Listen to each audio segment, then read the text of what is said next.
November the 22nd, 1963. President John F. Kennedy was shot to death in Dallas, and though a suspect was apprehended, more than 35 years later, the world still wonders what really happened and who was behind it. Some say agents of the US government conspired to kill the president, or at least to cover up the truth. Now it is revealed that spies from the former Soviet Union conducted their own top-secret investigation. For the first time ever, the Russians speak up, including Mikhail Gorbachev, in a worldwide exclusive interview. Did the Soviets have anything to do with the killing of an American president?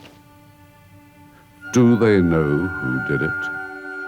For the first time ever, Dealey Plaza is shut down and laser beams fired in the exclusive KGB ballistics test.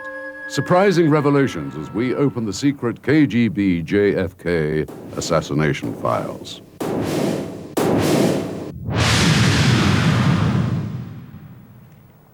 More than 30 years have passed since the tragic death of US President John F. Kennedy.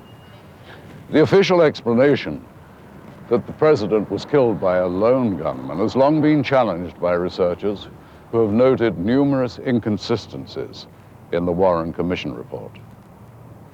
The real truth about the day that changed history is still not fully known. Much information on the JFK assassination has been kept secret, and the United States government apparently isn't the only one that has been holding such classified files. The Soviets were also interested in what happened in Dallas. And now that the Cold War is over, former spies have come forward and secret documents have surfaced, shedding new light on the plot to kill JFK.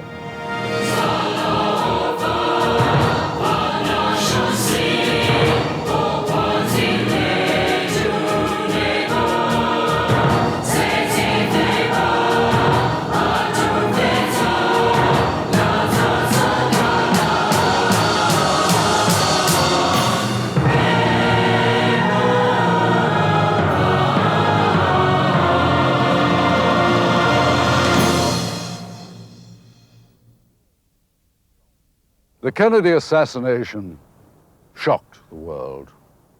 Fears that a foreign power might be responsible prompted the United States to scramble its warplanes armed with atomic weapons.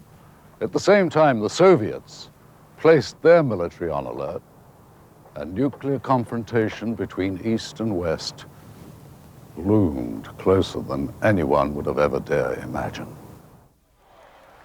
Within moments of the shooting of President Kennedy, a sequence of events began which changed the course of history. Immediately after the shots rang out in Dealey Plaza, JFK was rushed to nearby Parkland Hospital. There, doctors worked in vain to save the mortally wounded president. Even before Kennedy was pronounced dead, steps were taken to transfer the powers of chief executive to Vice President Lyndon B. Johnson.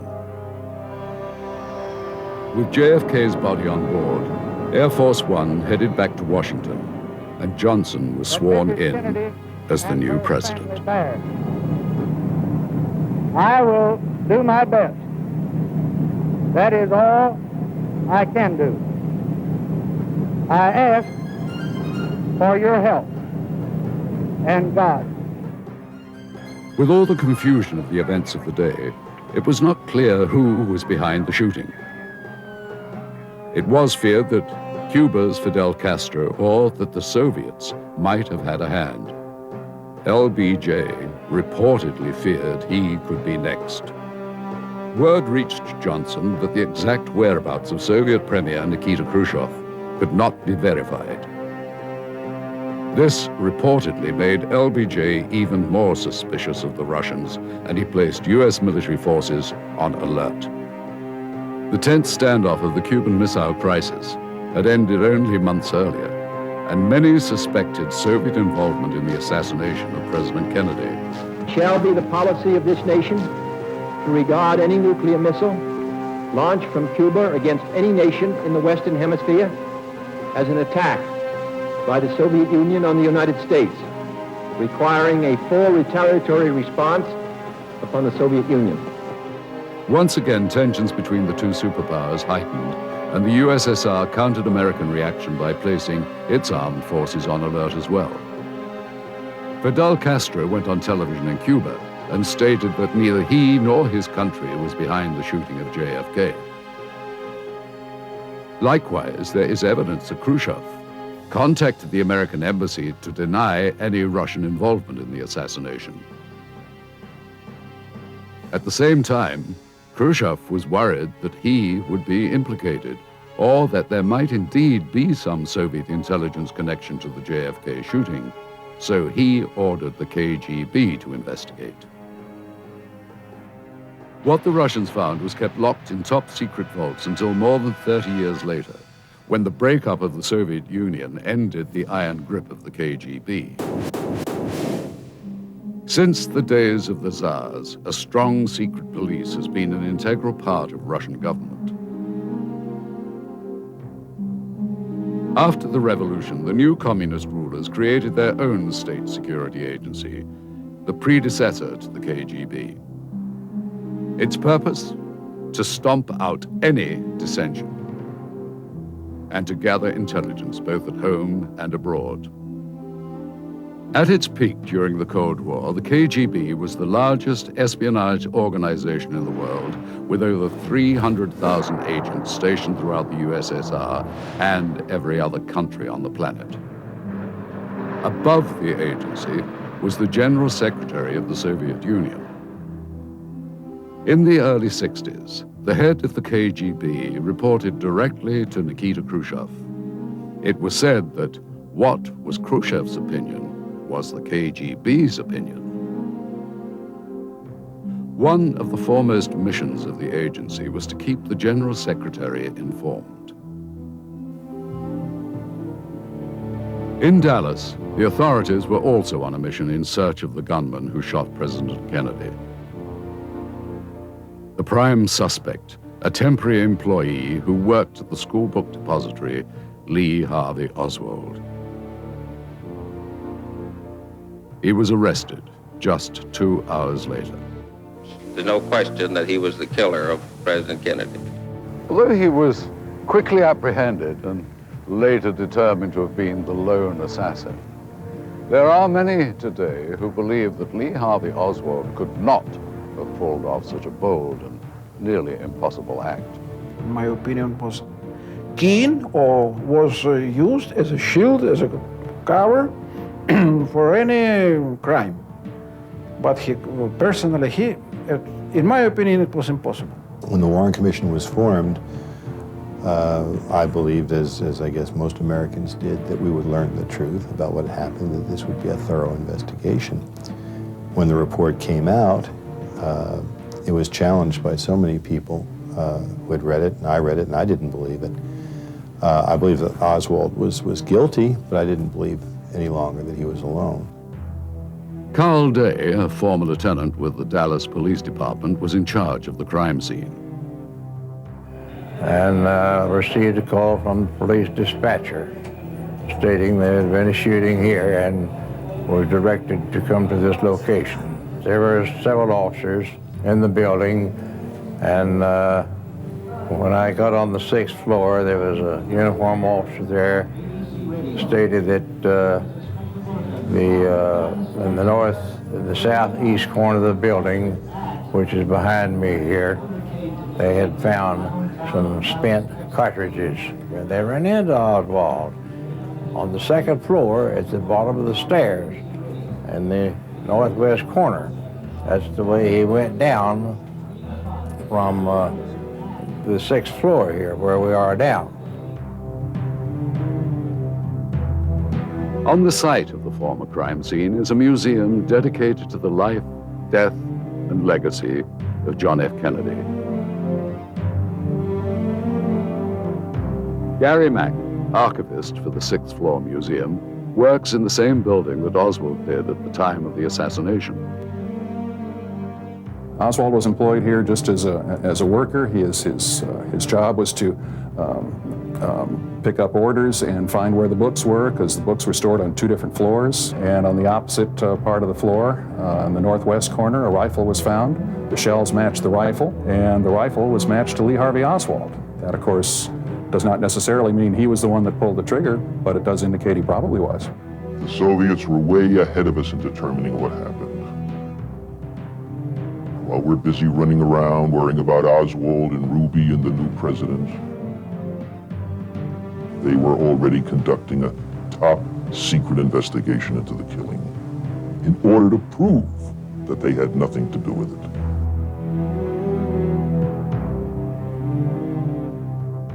They filmed their own experiments and ballistics tests. They're unbelievable. They figured out 35 years ago what took us a long time to learn. Это доказывает, что Освальд мог бы произвести 3 выстрела за имеющееся время. At the time we were here, we did not have a suspect. I didn't know anything about Oswald.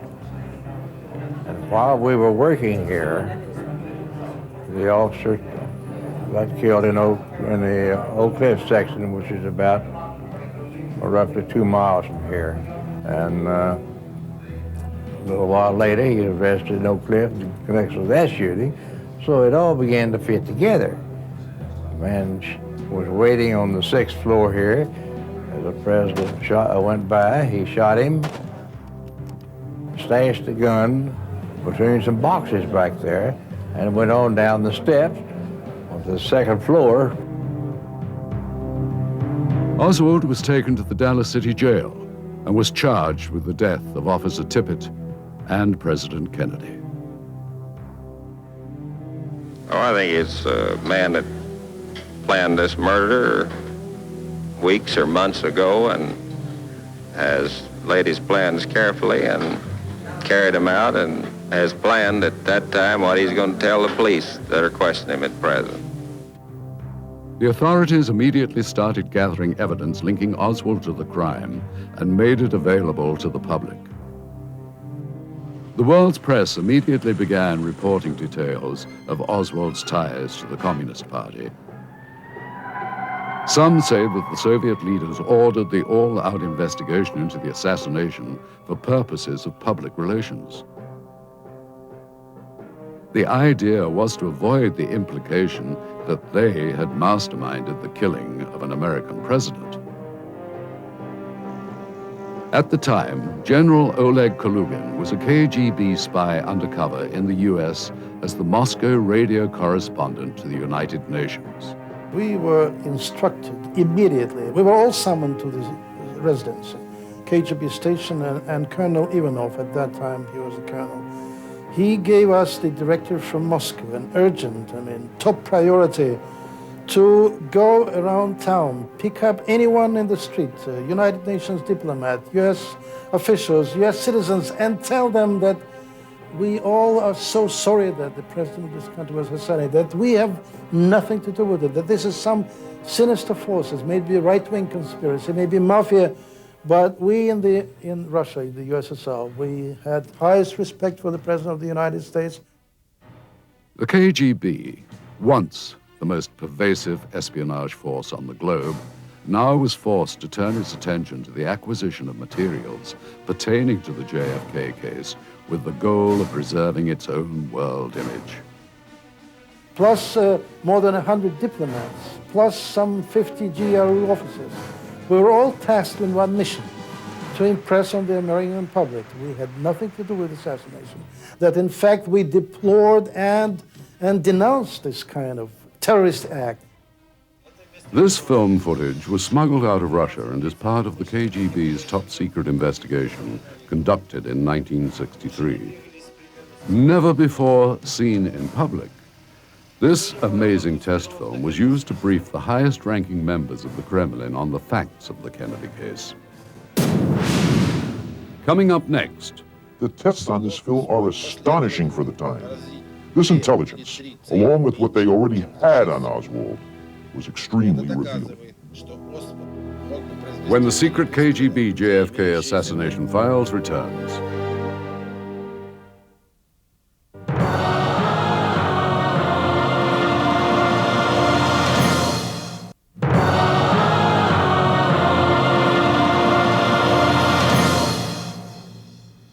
Even today, the question still remains. Who, or indeed what, was Lee Harvey Oswald, and why did he come to Russia? At the time, among those most interested in learning the answer to these questions was the KGB.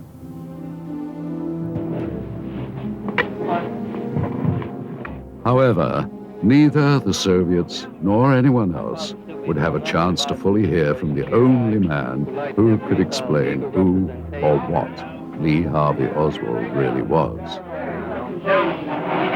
Well, I was questioned by a judge. However, I protested at that time that I was not allowed legal representation during that very short and sweet hearing. Sunday, November 24th, 1963. Exactly 2 days after the assassination of President Kennedy, his alleged killer, Lee Harvey Oswald, is transferred under guard to the Dallas County Jail. Oswald, how did you hurt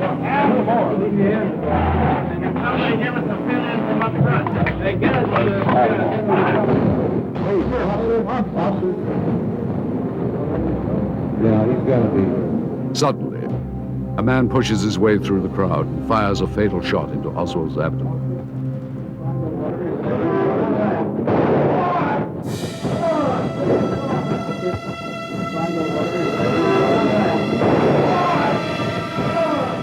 Police quickly subdue his assailant, Dallas nightclub owner Jack Ruby.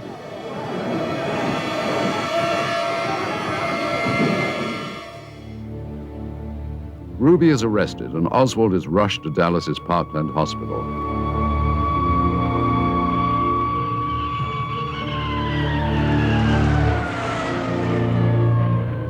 Ironically, President Kennedy was taken there just 2 days before.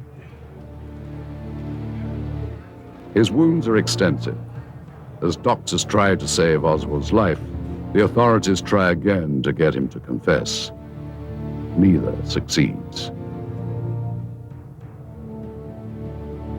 Oswald dies on an operating table just a few hours after being shot. The world is shocked at the loss of the only man who may have explained the senseless death of President Kennedy. But I mean, those are subtlety. We just don't know, in fact, what was going through Oswald's mind. He was murdered 2 days after the assassination, so we never got to learn anything from him, except the fact that he denied doing it. I really don't know what the situation is about. Nobody has told me anything except that I'm accused of murdering a policeman. I know nothing more than that, and I do request someone to come forward to give me a legal assistance. Others say Oswald was conveniently silenced before he could go to trial. Having his day in court would have given Oswald a chance to prove his innocence and give the world some possible answers to the many unanswered questions. Of course, he never had a chance to testify. It was never a hearing. We never heard from Oswald except when he went from one hallway to another in the hands of the Dallas police saying, "I'm innocent." Whatever secrets Oswald may have told went with him to his grave. His death, shocking as it was, still gave many Americans the closure they needed to put an even more shocking event behind them: the death of a president.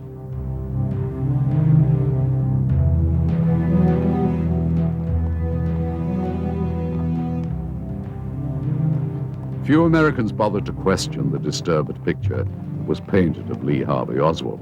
Well, I would very definitely say that I am a Moscow threat, but that does not mean, however, that I'm a communist.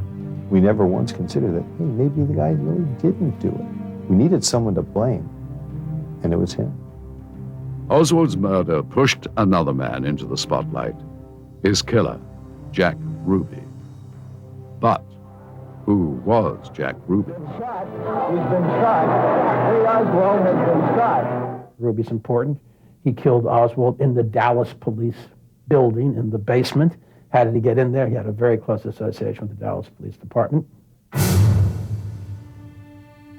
Jack Ruby was a Chicago native known for his violent temper and his alleged mob connections that stretched from Chicago to Dallas. His only successful business venture, the Carousel Strip Club, was said to have been mob-controlled. But just as Ruby had associates in the mob, he also had friends in the Dallas Police Department. It has been reported that the gun that Ruby shot Oswald with was bought for him by a Dallas cop. Did his police connections make it easy for Ruby to get close to Oswald? Or was he just in the right place at the right time? First of all, the security was terrible. The Dallas police should never have had a bar owner, who they all knew and were friendly with, inside police headquarters where the supposed assassin is being held. There are differences in opinion regarding the motives of Jack Ruby. Some believe Ruby acted on orders from the mafia and was just a small part of a complicated plot. It's really difficult for an American to think this and to say it, but there was a period in our history when you couldn't tell where the CIA ended and the mafia began. The CIA utilized the mafia in assassinations that the CIA planned. Then there are those who believe that Ruby, like Oswald, was nothing more than a small-time guy looking for a way to make a big name for himself. It's one of those serendipitous things where two paths crossed 3 days after that assassination. Lee Oswald, for his own purposes, wanting to be in the history books, and Jack Ruby, the strip club owner, wanting to be somebody, finally become somebody that history remembers. More than 30 years later, the world still remembers them and still asks the question, why? Oswald was buried the day after he died. Ruby appealed for a new trial and his motion was eventually granted. However, he lost a bout with cancer and died in jail before the new trial could even begin. We, the jury, find the defendant guilty of murder with malice as charged in the indictment and assess his punishment at death. The world will never know the true facts of what occurred, my motives. His motive is still a mystery, but no more of a mystery than the life of Lee Harvey Oswald. The question, who was Lee Harvey Oswald, is sure to come up in any discussion on the death of JFK. There are those who believe the answer can be found in the files of the KGB. When we have an assassin involved in killing a president, a senator, or whatever, we have to piece together their life by talking to individuals who knew them as youngsters, those who worked with them, who might have known them in the Army. With the KGB, we have an exceptional opportunity. I think the KGB files on Oswald are absolutely critical in many ways to getting a full understanding of him. He went into the Army at the age of 16 thinking he would turn his life around, and instead he was called Mrs. Oswald, abused, teased by the fellow soldiers, and was court-martialed, twice had problems in the Army, put in the stockade and thrown out. He eventually goes to Russia, thinks that's going to change his life. In September of 1959, Oswald was granted his request for a hardship discharge from the Marines because his mother was ill. However, a month later, he arrived in Russia on a 6-day visa. No one knew that he had a longer stay in mind. Even the Russians were surprised when Oswald asked to become a Soviet citizen. Defectors from the United States at that time were very rare birds, with very few exceptions of Russian spies who had to flee to the Soviet Union. We had no one who would come on his own and ask for political asylum. So when Lee Harvey Oswald came to Moscow, he was a curiosity of sorts, and treated generally in a favorable way. using, stick and carrot, using all sorts of bugging and listening devices. They found out that he was not a spy. However, Vladimir Semichosny, then committee chairman for the KGB, says the Russians quickly determined that Oswald was not fit for espionage work, especially with the KGB.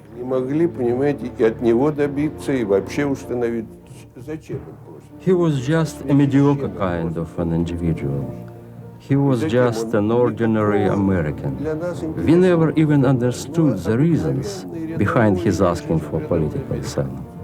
He is good for nothing. He is not good for spying. He is not a CIA.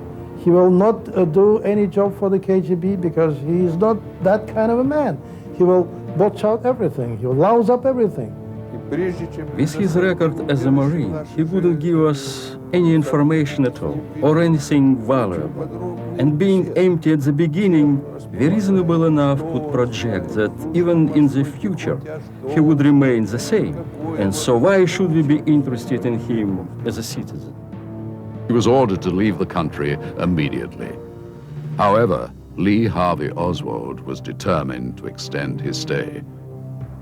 He slashed his left wrist in a suicide attempt and was hospitalized. Now the Soviets had a big problem. The death of an American in communist Russia would be bad PR and increase tensions between the Soviet Union and the United States. In less than a week, Oswald had become a huge thorn in the side of the Russians. And here the guy comes, he cannot do anything, he cannot deliver anything, we cannot kick him out. Fearing that Oswald would again try suicide if forced to leave, the Soviets gave him a temporary resident status. That was a political decision, to avoid a big scandal. When the Soviet Union could be blamed for not allowing people to immigrate to the Soviet Union. The KGB believed that in time, Oswald would become disillusioned with Soviet life and leave on his own accord. They were right. The Russians say, we don't want anything to do with you. They put him out in the provincial city of Minsk. He works as a factory worker. He marries a Russian girl, but he becomes so bitter about Russia that he returns to the United States after a couple of years saying this is the lesser of two evils. Because he was a misfit, he found no home in Russia, and he started off thinking of something else. In June of 1962, Oswald, his wife Marina, and their newborn daughter left Russia. According to Posner, Oswald's actions in the 2.5 years he spent in Russia reveal his true character. I think that the KGB portrait that they unwittingly have provided us, which is just the unedited view of Oswald living, gives us answers in some way to his character and eventually to what's going to happen in Dallas. However, in 1962, who could have guessed that President Kennedy would be shot and Lee Harvey Oswald would be named as his assassin? From the time he arrived in the U.S. until the shooting of the president, Oswald's life can be chronicled. But his motives are still a complete mystery. Coming up next. They took Oswald, intelligence did, sheep-dipped him with a left cover, going to Moscow, giving out fair play for Cuba Committee literature, and then put him up there in the book depository building in advance, knowing that the story was going to be, he's the guy that did it. When the secret KGB JFK assassination files returns.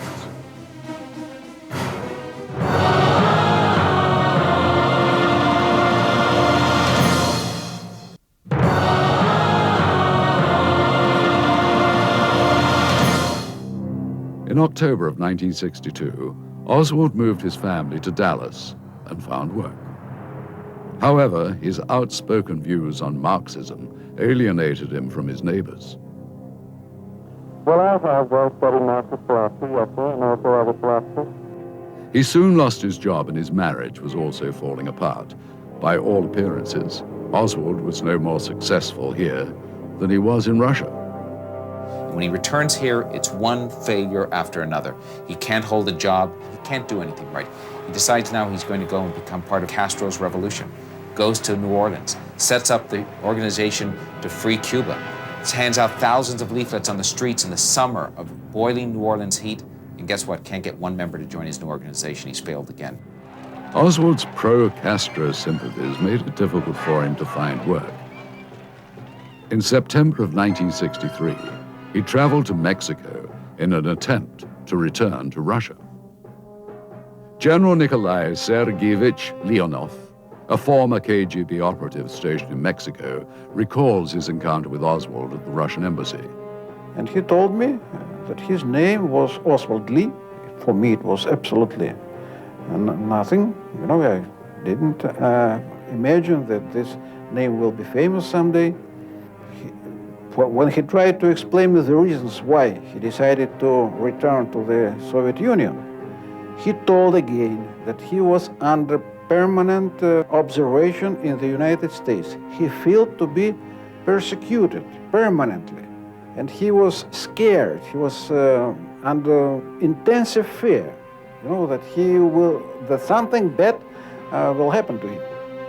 He told me that he was living in a Mexican hotel, and the people there were searching him, were observing him. When he began to speak about the servants at the Mexican hotel, at that moment he pulled out a revolver.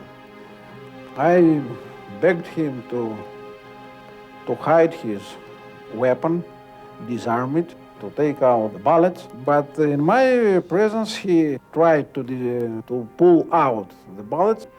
But my first impression, which was that he was a little mad, a little crazy, a little out of the normal situation. That's why I tried, like a psychologist, to calm him. He asked me to help him to get a ticket or passage for the plane to Moscow. I explained him that it was absolutely impossible, because for this it was necessary to have Russian visa. I knew that this bureaucratical process was very long, and I tried to explain him that it was necessary legally to write a sort of paper asking the Presidium of the Supreme Soviet of the USSR pledging for the citizenship of the Soviet Union. Tried to do it once and couldn't, because his hands were shaking. He was very nervous. He was absolutely, I would say, he was excited even. Leonov says Oswald became hostile when told there was no way to shorten the long application process. He began to insult me, told me that perhaps Cubans may be more comprehensive. Well, I responded to him that perhaps that he could go, if he liked, to Cuban embassy. According to reports, Oswald went to the Cuban embassy, where he was again unable to gain entry into Russia. So he returned to Dallas. He managed to secure a temporary job at the Texas School Book Depository just a month before JFK's trip to Dallas.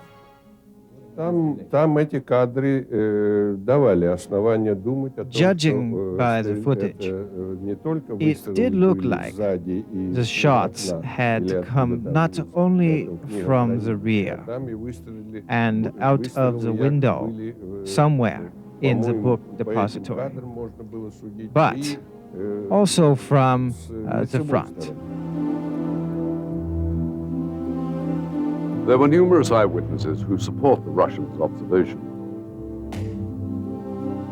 They say shots came from the front, from the area known as the grassy knoll. We all four seen about the same thing as the shot. The smoke came from behind the hedge on the north side of the plaza, and a motorcycle policeman dropped his motorcycle in the street with his gun in his hand and run up to the hedge. I went north to look around the corner to see if there's anyone behind the hedge, and met Special Agent of the Katy Railroad, and I walked along with him to see if there were any tracks there, in which there were tracks and cigarettes butts where someone had been standing on the bumper.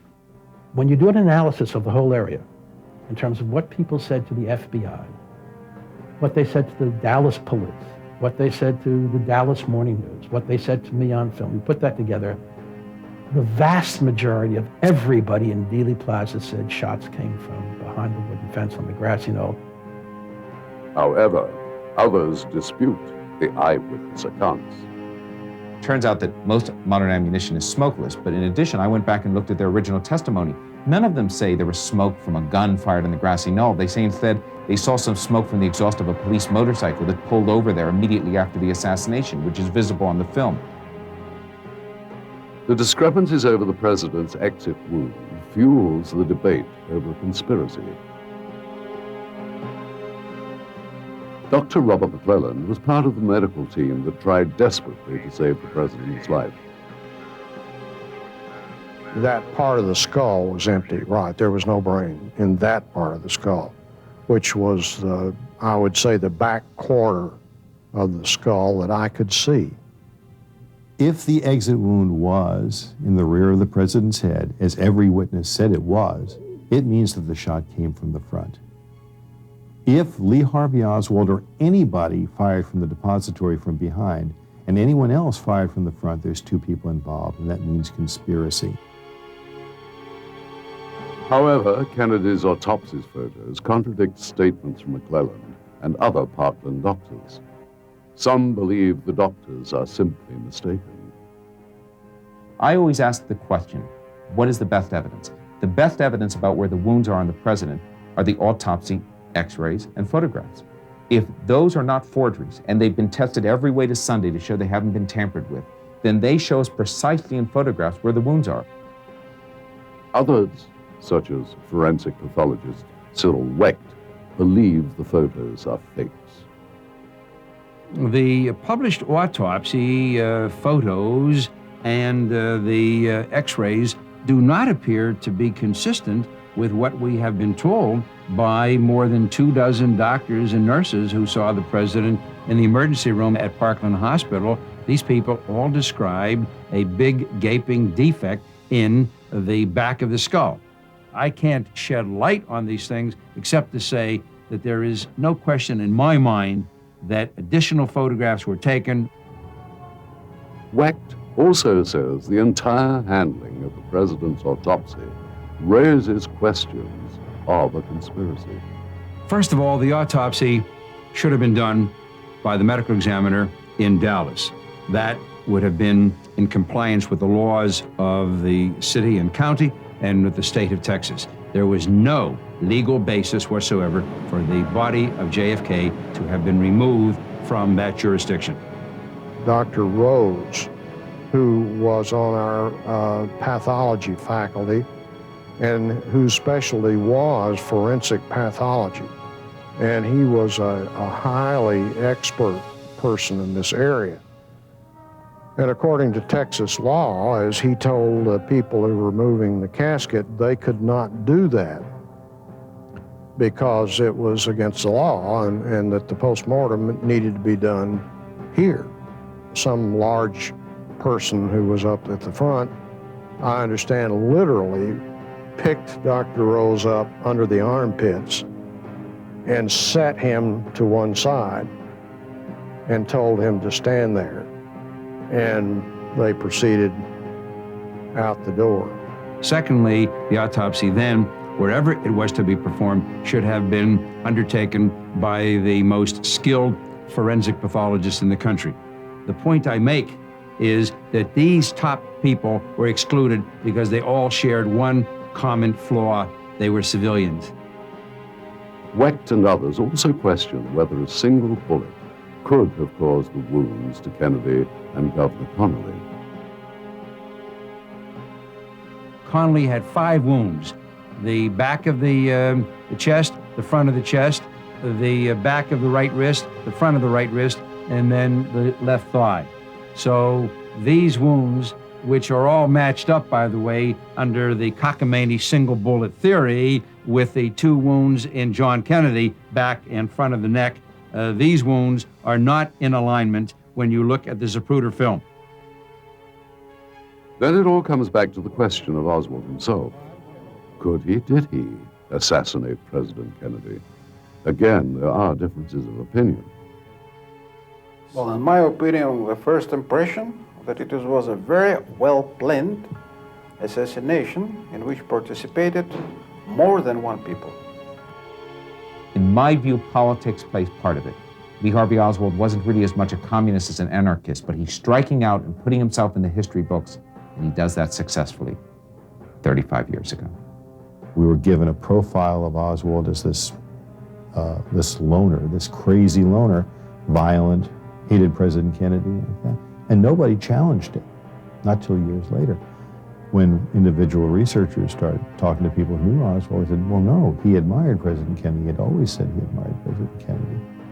Wherever you see Oswald, you see intelligence footprints. And that is not to say, in my view, that Oswald was part of the intelligence scheme to kill Kennedy. They took Oswald, intelligence did, sheep-dipped him with a left cover from Moscow, given out fair play for Cuban literature, and then put him up there in the book depository building in advance, knowing that the story was going to be, he's the guy that did it. However, after numerous investigations, the government maintains its official position. A lone gunman, Lee Harvey Oswald, is responsible for the death of President Kennedy.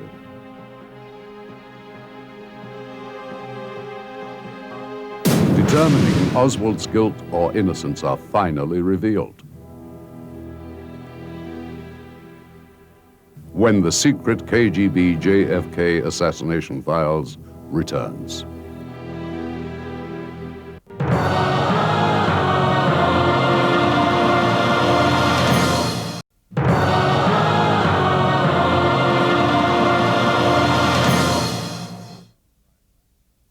When high-profile crimes occur in Russia, top forensic scientists work on solving the cases at the National Crime Lab in Moscow. And this is where work was done on reconstructing the assassination of President Kennedy. Two of the top Russian authorities on crime scene ballistics have examined various films, documents, and photographic evidence relating to the JFK assassination. Lieutenant Colonel Nikolai Martinikov and Colonel Felix Vyskobov are the chief and director of the Department of Ballistics for the Russian Federal Police. We have done a study with the help of special equipment. It can be clearly seen that an oval-shaped explosion goes forward. This couldn't happen if the shot came from the front. If there is a small firearm injury at the back of the head, then it could not be an exit wound. The injury at the exit is always bigger than the one at the entrance, due to the law of physics. Had there been several injuries, it would have been a different situation. But there is just one wound, and it's cone-shaped, so there is no question that the shooting was done from the back. In my opinion, the president and the governor were shot with 2 bullets. There could have been one shooter or 2 shooters. On the windshield of the car, there are 2 fractures caused by firearm shots from the rear. If they came from the front, they would have gone straight through the glass. The initial movement of the head forward is very minuscule, while the second reaction is more vivid. It's an after effect. It's not the initial or the most important evidence here. Due to the movement of the car, at the point of impact, the body is relaxed momentarily, and then, of course, due to inertia, the body is pushed back, and that is the visual effect that we see here, but has nothing to do with the bullet itself. We also would like to note that on the basis of our analysis, we cannot confirm that it was Oswald who did the shooting. It could have been anyone. I believe that one person could have fired this amount of shots without difficulty, especially if you take into account the statement of Oswald's wife that on several occasions she caught him aiming the rifle through the window, recharging the rifle as fast as he could. First of all, according to the data in the possession of KGB, Oswald trained for a long time with the weapon. So after a long period, he could finally fire several precise shots within a short period of time. Also, we shouldn't forget that the first shot was aimed at the head. However, the first bullet hit the neck area. It was a miss anyway. According to the data, the shot in the head came in as a third, or maybe even as a fourth shot. There is no unanimous opinion as to how many shots were fired. We cannot totally exclude the possibility that the bullets that hit the president and the governor were not found, and the bullets that were found had been planted. Neither can we confirm that the shots were made from this rifle and with the bullets which were found in the car, since the bullets were not extracted from the body. We cannot exclude the possibility that a group of shooters might have also been positioned in front.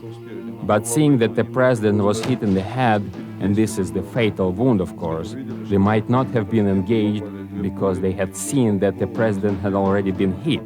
Of course, there is another possibility that they took the shot and missed.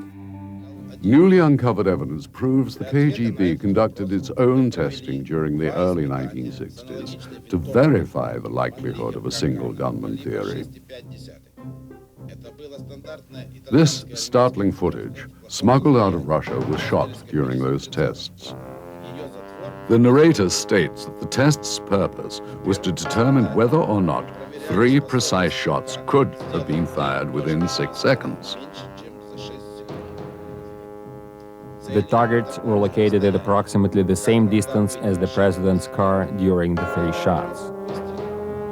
One shot at a distance of 50 meters, the second at 100 meters, and the third at 110 meters. Having done some training with the rifle, the shooter managed to hit 2 or 3 targets consecutively in less than 6 seconds. This demonstrates that Oswald could have made 3 shots during the given time. Compelled by the Soviets' results, we decided to test the rifle's abilities ourselves. The weapon recovered at the Kennedy crime scene was a Mannlicher Kakano that showed considerable wear. The Kakano uses a high-powered cartridge, a full metal jacketed bullet that travels in excess of 2,000 feet per second, a very effective sniper's ammunition. But the rifle itself would not generally be the sniper's weapon of choice. Its biggest drawback is its bolt action, which must be cycled after each shot. As the bolt is pulled back, the firing mechanism is cocked, requiring a considerable amount of force. At the same time, the spent shell is ejected. All of this forceful pushing and pulling not only wastes precious seconds, but also disrupts the shooter's rhythm, as the gun must be repositioned and re-aimed after every shot.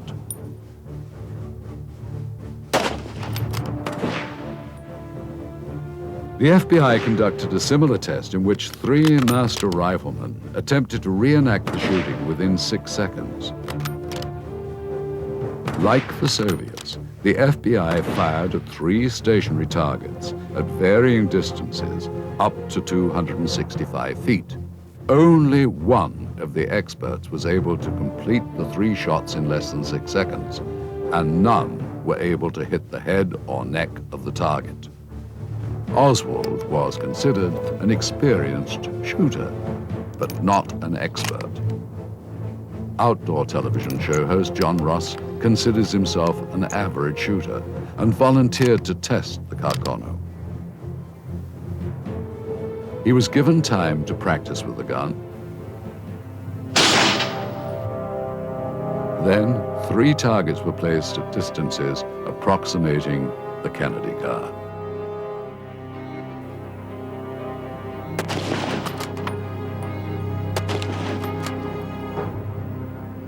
He attempted the series of 3 shots, 6 separate times.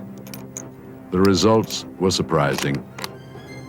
In each series, he was able to fire the 3 shots in less than 6 seconds.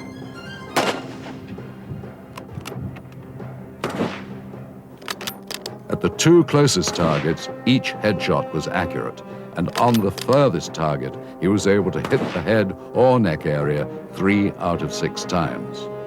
Although our test did not completely replicate the circumstances that occurred on November the 22nd, 1963, we believe, as did the KGB, that it does approximate them closely enough to confirm the possibility of a single gunman having carried out the shooting as described by the Warren Commission. The testing also yielded another interesting discovery. To fire multiple shots from the Carcano, the ammunition must be loaded into a clip, which is then inserted into the rifle. In his book, In Search of Lee Harvey Oswald, Robert Groden refers to a clip mentioned in the Warren report as mysterious because it was not in the original evidence inventory. We noted that after all the rounds were fired, the empty clip remained in the rifle and was only ejected after the shooter pushed a button on the inside of the trigger guard. The empty clip could have remained in the rifle, having not been recorded into evidence until the gun was later examined. All of this served to substantiate what the Soviets apparently learned some 30 years ago. With the results from their tests, the KGB and top Soviet officials privy to such top-secret information would have drawn certain conclusions and arrived at theories about what really happened. Former head of the Soviet Union, Mikhail Gorbachev, finally reveals what he knows about the JFK assassination in a worldwide exclusive interview when the secret KGB JFK assassination files returns.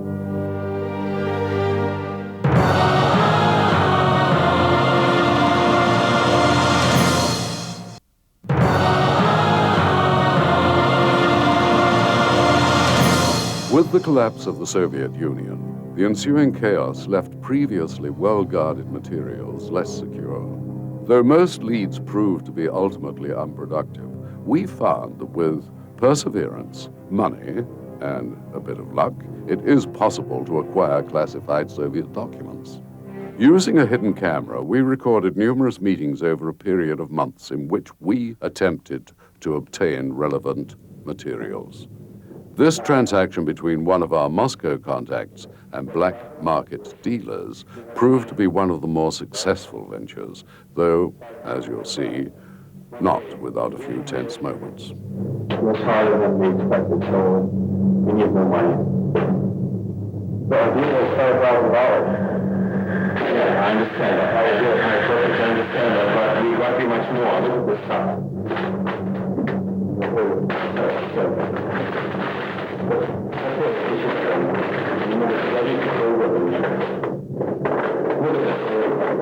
Real authentic stuff. Good stuff. Yeah, look at the stamps. I see. It looks good. That's what I'm talking about. We need more money. The idea was $5,000. On what? We got you much more. Look at this. It's twice more than you expected. Right? This is about what I expected. This is I'm talking about. And we need to pay our men. We need to, take care of stuff. Our deal is $5,000. That's all I have. Okay, so we need more money. I'm talking, we need more money, okay? Like, we can get, okay, let's do that. Like, give us 5,000, that's okay, and the rest you can get, like, tomorrow, the next day, like, whatever. 5,000 is the deal, that's it, I can't do that. This is all I have. Okay, so okay, come on, let's talk. Hey, run up! Finally, safe from the black market dealers, we discovered that some of the recovered documents corroborate what we had been told by the ex-KGB agents. The entire world was shocked by the impact of the assassination of John F. Kennedy. In the Soviet Union, however, the shock soon turned to grave concern. General Leonov, the KGB operative who met Lee Harvey Oswald at the Soviet embassy, remembers doubting that Oswald could have fired the fatal shot. He still questions both Oswald's emotional stability and his skill as a marksman. his emotional situation, his emotional status, how I saw him in Mexico, was absolutely unacceptable. He could be anything. He could be a star in shooting some years before. But at that moment, I mean in September, he was absolutely unfit for this sort of sports. Absolutely unfit. General Leonov doesn't think Oswald did it. Ilya Semyonovich Pavlotsky was the highest-ranking agent in the KGB unit that formed the agency's official conclusion. In this startling statement, he agrees with General Leonov. My group, the Special Section for Analysis, concluded that President Kennedy was not killed by Oswald. There was a lot of difference of opinion in the KGB, but one thing we all agreed that was Oswald was too incompetent to pull this off. In the world of espionage and secret intelligence, both sides often knew what the other was up to. So in launching its own investigation into the assassination, the KGB had access to key sources and privileged information. Some European capitals were gathered, high-ranked officials of the CIA and the Soviet intelligence, when all the questions were aroused and resolved. And the American part and the Soviet part reaffirmed their absolute negation and no acceptation of any brutal act against officers of intelligence. General Leonov claims that the Cold War was, in fact, a coordinated effort with carefully drawn guidelines of engagement, leaving little room for political assassination. We always were absolutely accurate about the observation of the rules of the professional world. Vladimir Semochasny, who commanded the KGB during the Kennedy years, was the man most responsible for the security of the Soviet state. My feeling is that there were the big money of Texas, the magnates, but who was used by them in the concrete situation, whether that was FBI or CIA, that I'm not in a position to discuss. But it was definitely the result of Kennedy's efforts to find better relations with the Soviet Union and the result of his policies of making life a little harder for the rich in that country. You can call that an American coup d'etat, but I would think this was simply an effort to those forces to substitute Kennedy with a more forthcoming president, and Lyndon Johnson was exactly that kind of person. But not all ex-KGB officers agree with their former commander. General Leonov proposes that a more compelling motive can be found in the aftermath of the Bay of Pigs. By 1963, anti-Castro forces in the United States were disillusioned with President Kennedy.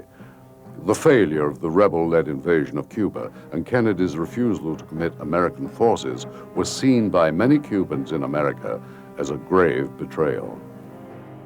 It was always an opinion, personal opinion, that it was the result of activities, clandestine, of course, activities of the Cuban refugees in United States, in Florida, who were absolutely irritated with the failure of all the invasions during 61, 62 against Cuba, and the refusal of President Kennedy to support massive aggression against Cuba.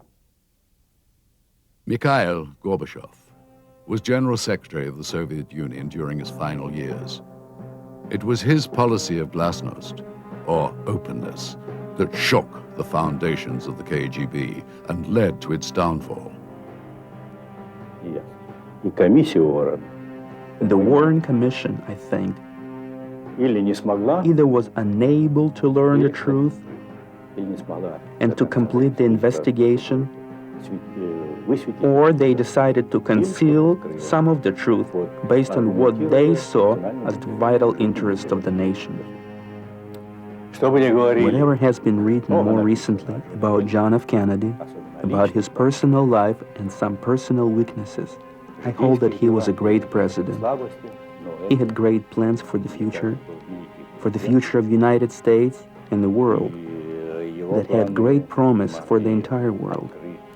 The world could have turned out quite differently if those plans were realized. And my question is, was this really to the liking of some people both in your country and perhaps in our country and elsewhere? That's my question. While Kennedy struggled with his political adversaries, he was loved and idealized not only by the American public, but by many around the world. Yet at the same time, this charismatic young leader managed to accumulate more enemies than almost any other president before him.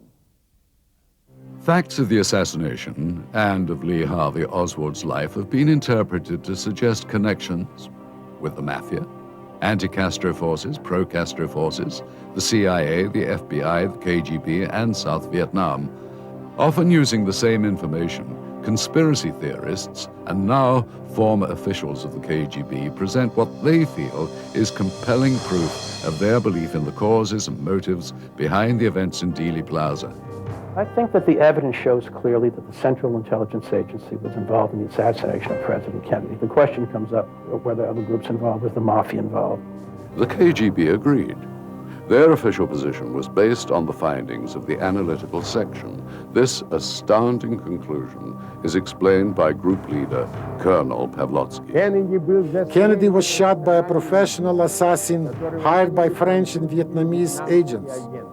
We knew that the Americans helped overthrow and murder South Vietnam President Ngo Dinh Diem, who they had kept in power to fight the communists. Diem's brother Ngo Dinh Nhu was also killed, and this cut off the supply of opium that Nhu had been helping the Corsican mafia smuggle to Marseille. The Corsicans made the opium into heroin and then shipped it to the United States, where American gangsters sold the drugs. Our group found that the Corsicans hired French hitman Michel Mertz, sometimes known as Jean-René Soutre, to carry out the assassination with the cooperation of the American mafia bosses. For the first time ever, Dealey Plaza is shut down and laser beams fired in the exclusive KGB ballistics test, proving once and for all where the deadly shots originated. When the secret KGB JFK assassination files returns.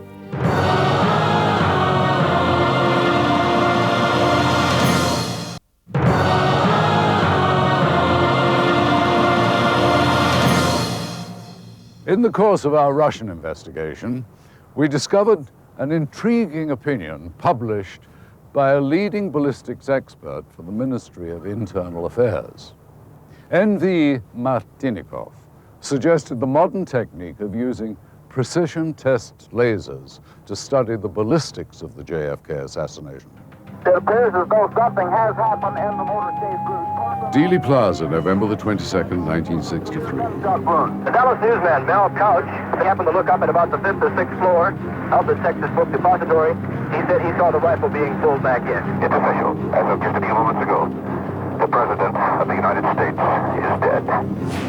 Car's moving. Okay, gentlemen, we need all of you right here, right now. Now, some 35 years later, the plaza is closed down by the city of Dallas for this one-of-a-kind experiment. Everything is okay. We're ready to go. Shoot your laser. We're going to recreate the shooting scenario, as many various scenarios as possible, and using laser technology to establish the lines of trajectory. I would like to determine one more favorable or one that seems to fit better. Anthony Larry Paul has over 30 years of experience in crime scene reconstruction, serving as ballistics instructor for the FBI as well as the Philadelphia and Los Angeles police departments. In order to achieve this test, we had to compile a team of recognized experts. The team was comprised of our laser expert, Mr. Heinz Thamel, Dr. Vincent DiMaio, who has an impeccable reputation as a forensic pathologist, Mr. Robert Groden, who is a photographic expert and has done a great deal of research in the John F. Kennedy assassination, and Mr. Ronald Singer, who is a criminalist and certainly has a great deal of expertise in crime scene reconstruction and in the area of criminalistics. Yeah, I see the beam. I see the beam in the shadow. I see it in the shadows. Heinz Thamel, a pioneer of laser engineering, was the first scientist to conceive of laser sighting for the weapons industry some 30 years ago.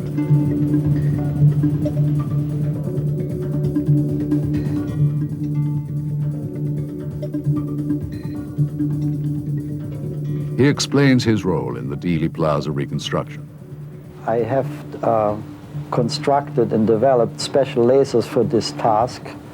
Some lasers were done in such a manner that we can determine the trajectory of the bullet to locate the point where the bullet would originate and terminate, for that matter. And the reason why is because the laser generates a very straight line and a very powerful line, so it can be measured over long distances. Yes. Hey, Larry, car's moving. Go ahead and take that thing back up because they're going to work on this. You're going to stay on the same side you are. Good, good, very good. Perfect, perfect. You're right over the X. Good. We used our surveyors to then spot the vehicles in 3 different positions. One being a position that was prior to the first strike. The second position being that position that was where the president was shot the first time, and the third position being that location where the president was shot the second time. When we used our surveyors to place the vehicle in the correct location, we did that independent of the published figures by the Warren Commission and by the FBI report. Right. But let's look at the location of the vehicle, and then let's look at this. Let's put a shooter up here. Yeah. And now let's run that line of trajectory. Yeah, with the laser we can do. And that's what we're going to do. Initially, we started out trying to use the information from the government, and a lot of people think just because we have a lot of numbers that's sufficient, but it's very hard to retrace that. And so the only thing we had that was reliable were the photographs from the Zapruder film. So we set up in the same position that Mr. Zapruder was in, set up our transit in that location, and using existing landmarks in those frames, we're able to line up our transit and therefore relocate the car. Okay, you have to come up. There's like a black spot right in the center. Yeah, right there. Go back the other way, a little bit to the other way now. Go left. Whoa, go right there. Straight, good.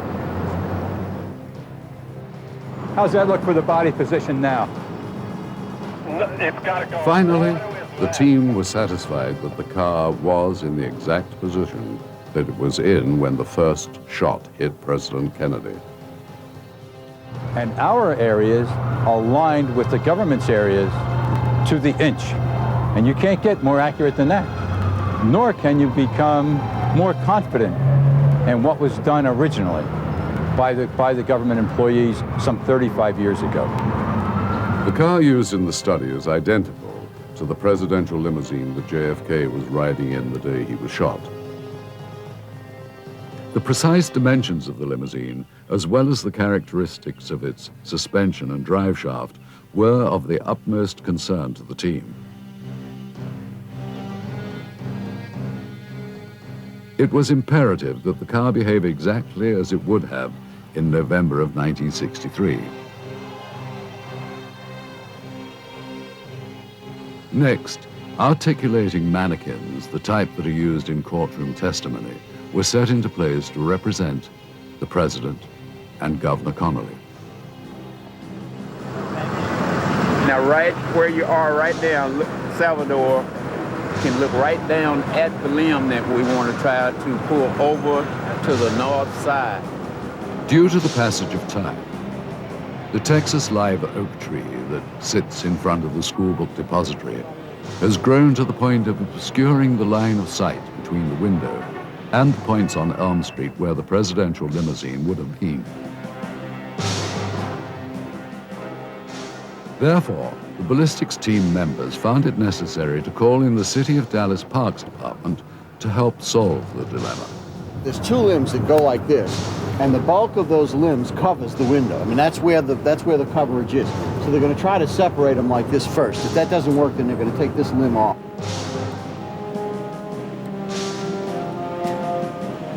Ronald Singer is the chief criminalist for the Tarrant County Criminalistic Laboratory, a premier independent crime lab based in Fort Worth, Texas. If we could get some more critical views from the Zapruder films, I'd like to test some of the other theories, other locations, and see exactly what we can eliminate. And I think that's really the way you need to go with any kind of study like this, is that you eliminate the fringe theories. And the more theories you eliminate, the closer you come to the actual truth. It's like Sherlock Holmes said.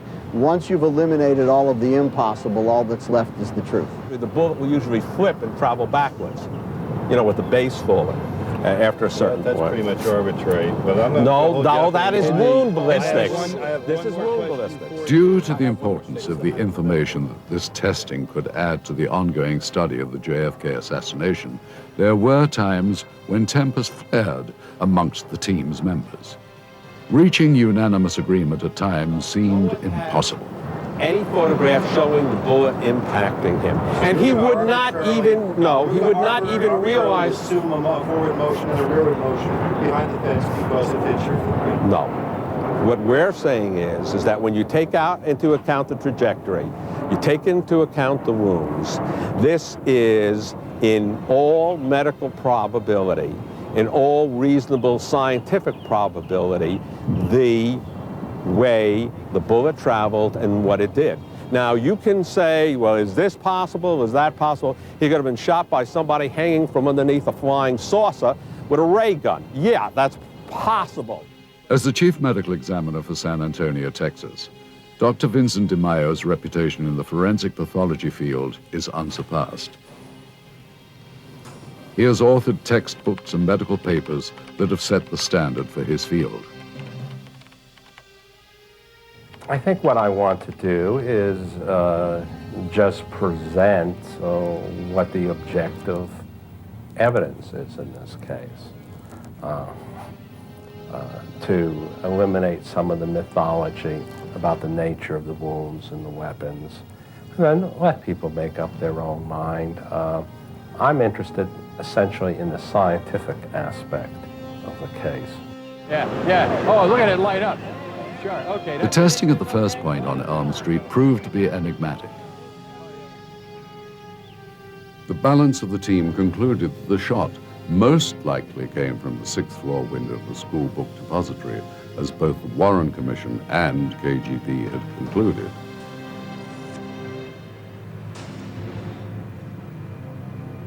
We finally got it. And of course, there's a little give and take as to where the entrance is. But of course, again, because the wound wasn't located exactly as to right or left of the midline at the time of the autopsy, it's just a rough approximation. Robert Groden, however, believed the shot could have been fired from another position, suggesting that there might have been a second shooter. I see it in the Coming shadows. up next. Yeah. Oh, look at it light up. Perfectly on axis. Give me 6 more inches. Guess that's about right on. There it is. Christ, that's the 2nd floor of the Dow Tex building. When the secret KGB JFK assassination files returns.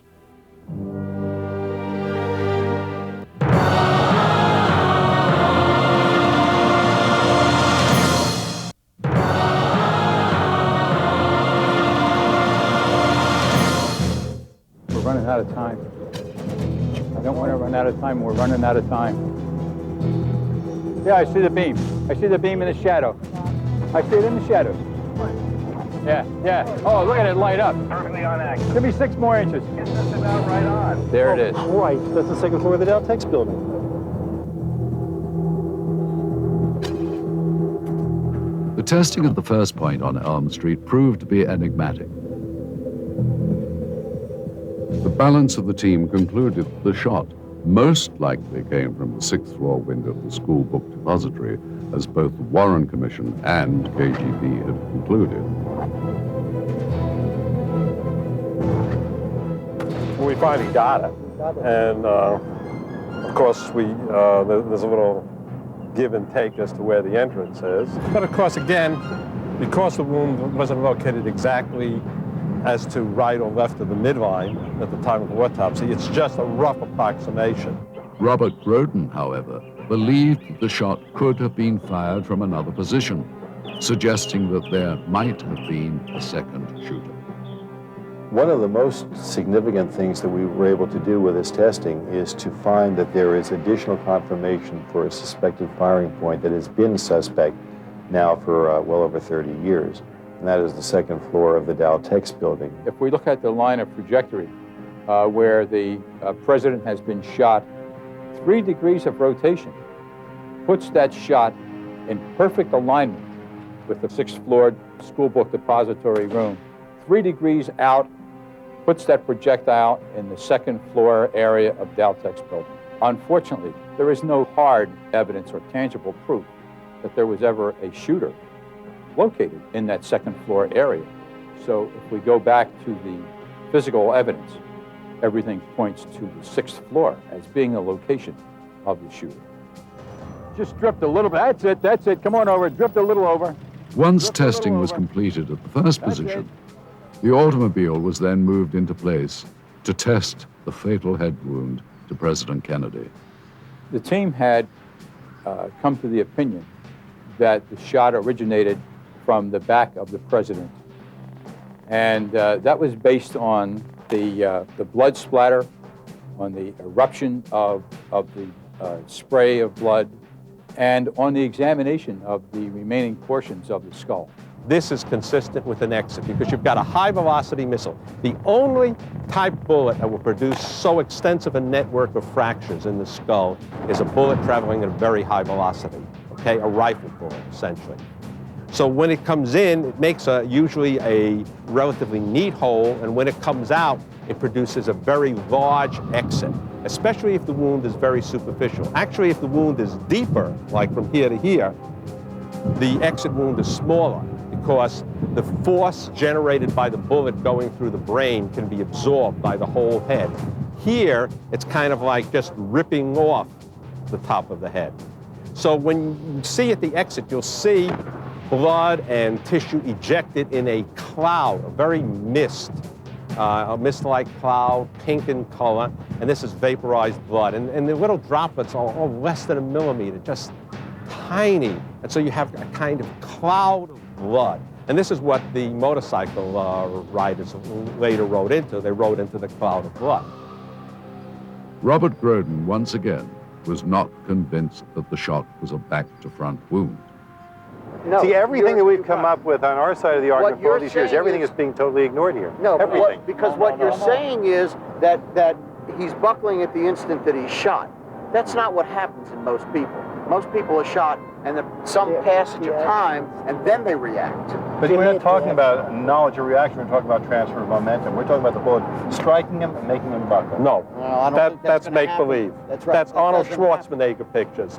If I took a body, hung it from a line, straight, took a 12-gauge shotgun loaded with 12-gauge slug, 00 buck, and shot that body in the chest, it's not going to move at all.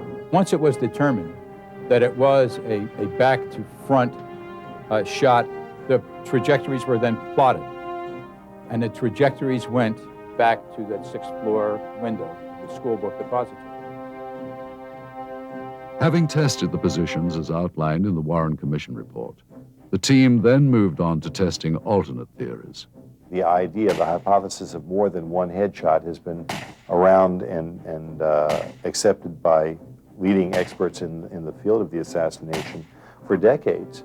That is, that more than one bullet would have been used to cause this much damage in the president's head. And with all the witnesses in the plaza that were aware of shots coming from the front, it makes sense. Right now, we have Mr. Grodin, who is setting up his line of trajectory with an opinion that possibly the shooter or one of the shooters could have been located or could have been positioned on the grassy knoll. For the most part, the grassy knoll was eliminated because it was in the incorrect position to establish any accurate lines of trajectory to either of the victims of the shooting. And secondly, there's a very large sign that would have prohibited a shooter from being located in a large portion of that grassy knoll. I don't, I don't see it. It doesn't appear to me that that's... Do we have other areas that we want to take a look at? Other possible locations of shooters?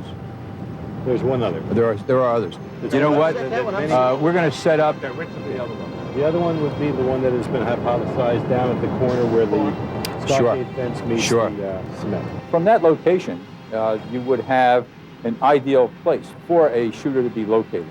However, that would have meant that the windshield would have been shot out of the vehicle, and the trajectory was incorrect once again. And another theory that was tested was the shot originating from the location of the storm drain. That location was quickly dismissed as the shot would have had to have been very, very quick. There would have been no opportunity to aim the firearm. The window of time was minimal. As a result, although the trajectory was okay, nothing else lined up for the team, and that theory was quickly dismissed. Finally, the testing was complete. Even though the team members were in agreement that they could have remained in Dealey Plaza for weeks, they had made some significant headway in the analysis of the case.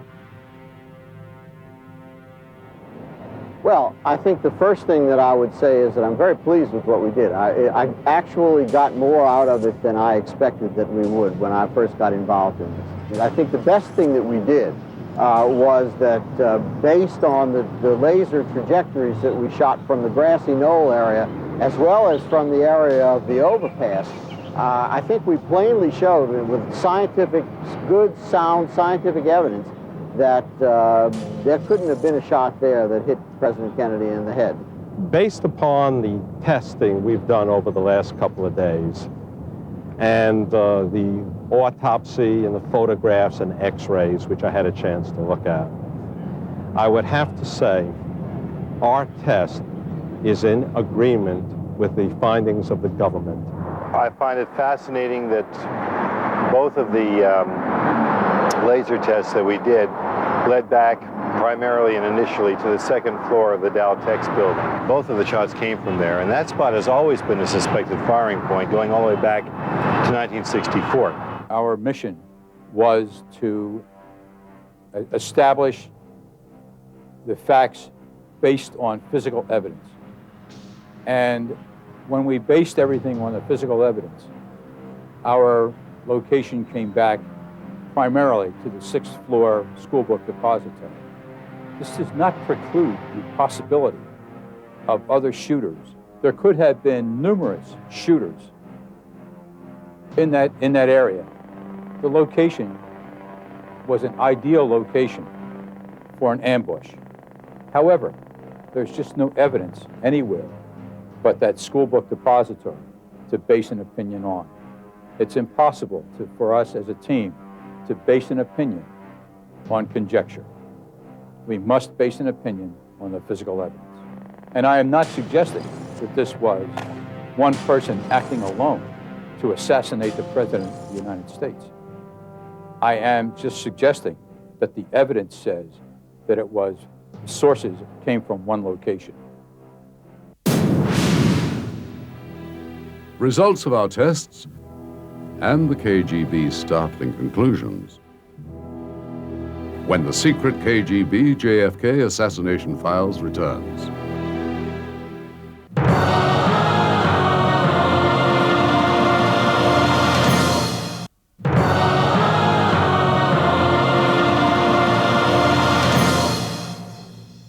With the findings of our American experts recorded, Lieutenant Colonel Nikolai Martinikov and Colonel Felix Vyskobov of the Russian crime lab viewed the videotape of the Dealey Plaza reconstruction. Their opinions seemed to reconfirm those of the American ballistics team. I would like to attract your attention to the fact that on the basis of this study, what can be said for sure is that the shot struck from the rear. According to this information, there are other versions as to who shot President from the rear. But our contacts with the American experts testify to the fact that other versions are not excluded. However, it doesn't dismiss the conclusions about the shots coming from the rear. Also, there is no data here which would contradict the fact that the shots were fired from the Mannlicher Carcano 6.5 rifle. But the shots could have been fired from this rifle or any other rifle of the same caliber. But it would be impossible to solve this problem now, even with the help of the experts. If this data is correct, then we definitely stick to our opinion. While Lieutenant Colonel Martinikov and Colonel Vyskobov feel that the laser ballistics test was conclusive from a scientific standpoint, they believe that much more study is necessary. They also feel, however, that the KGB's original conclusions still stand, despite the factor of human error at the time of the original investigation. I believe this question will never be answered because at the moment of the assassination, there was a lot of confusion, and it's practically impossible to determine where they found the bullets which were later presented in the case. After 35 years, many questions surrounding the killing of President Kennedy remain unanswered. But now we know several important facts based on our own testing and the findings in the KGB's files. We know the KGB conducted a top-secret investigation into the assassination even before agencies of the US government reached their own conclusions. We know the Soviets ruled out Lee Harvey Oswald as the lone gunman, as the Warren Commission claimed. The KGB considered Oswald unfit to pull off the shooting by himself and believed it to be a conspiracy. For the first time, we have proven that the shots which hit President Kennedy and Governor Connolly could only have come from one direction, from behind the presidential limousine. There were no shots fired from the so-called grassy knoll or anywhere else in front of the car. And we have shown that the Daltex building was indeed a possible point of origin for a second shooter. We have also found that the KGB officially concluded that supporters of murdered Vietnam President Ngo Dinh Diem conspired with members of the Corsican and American mafia to kill JFK. Uncovered documents and evidence in the possession of both the US and former Soviet Union have only begun to settle the enduring controversy. Hopefully, further study and more unearthed evidence will shed more light on this case. Despite the emergence of another theory with each newly uncovered piece of evidence, the violent murder of America's youngest president remains unsolved. Was Lee Harvey Oswald indeed a mentally unstable sniper acting alone, or was he, as he claimed, just a patsy for a far bigger plot? Perhaps the final chapter can be found in the still hidden and secret files held by the American government or its former adversaries. Thanks for joining us.